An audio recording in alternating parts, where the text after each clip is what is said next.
Good morning mga guys. Ito po, share ko lang yung proper tie beam.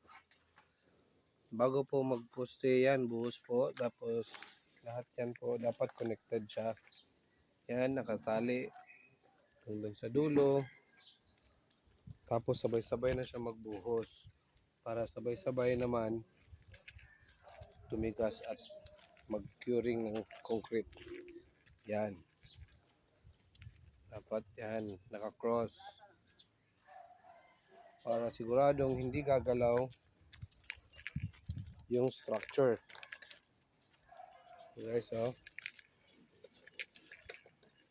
Buhusan ng tubig bago pagbuhos. Linisin. Tanggalin ang mga lupa. Yan. Tanggalin mga lupa, mga guys. Bago buhusan. Lagyan ng grabas.